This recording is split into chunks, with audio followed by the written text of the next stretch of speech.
Praise the lord. జీవితంలో సమస్యలు మిమ్మల్ని చుట్టుముట్టినప్పుడు, దిక్కు తోచని స్థితిలో ఉన్నప్పుడు మీరు ఒంటరి వారు కాదు. మీ సమస్యల కంటే గొప్పదైన ఒక ఆయుధము మీ చేతుల్లోనే ఉంది.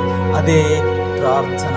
దేవుడు మీతోనే ఈరోజు మాట్లాడుతున్నాడు. ఫిలిప్పీయులకు రాసిన పత్రిక 4వ అధ్యాయము 6-7 వచనాలు. దేనిని గూర్చి చింతపడకుడి గాని ప్రతి విషయముల్లోనూ ప్రార్థన విజ్ఞాపనముల చేత కృతజ్ఞతాపూర్వకముగా మీ విన్నపము దేవునికి తెలియచేయడి. మీరు సమస్యల్లో ఉన్నప్పుడు చింతించకండి. చింతించడం మానేసి విశ్వాసముతో ప్రార్థించండి. అప్పుడు మీ జీవితంలో కార్యములను చూస్తారు.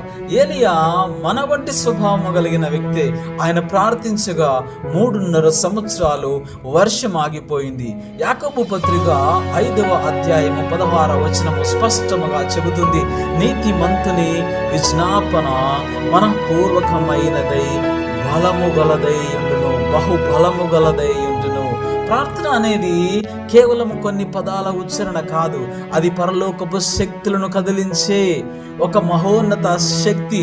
మోకాళ్ళపై ఉండి ప్రార్థించి ఒక వ్యక్తి జీవితంలో ఎలాంటి తుఫానైనా ఎదుర్కోగలడు. పరిస్థితులు మారడం లేదని చింతించకండి. మీ ప్రార్థన వృధాగా పోదు. దేవుడు మీ కన్నీళ్లను చూస్తున్నాడు, మీ మొరను ఆలకిస్తున్నాడు. ప్రార్థన మీ పరిస్థితులను మార్చుతుంది, మిమ్మల్ని బలపరుస్తుంది.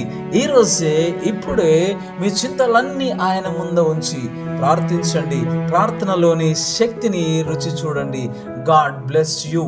ఈ వీడియో నచ్చినట్లయితే మీకు లైక్ చేయండి. మరిన్ని ఇలాంటి వీడియోల కోసం సబ్స్క్రైబ్ చేసుకోండి, షేర్ చేయండి. Praise the lord.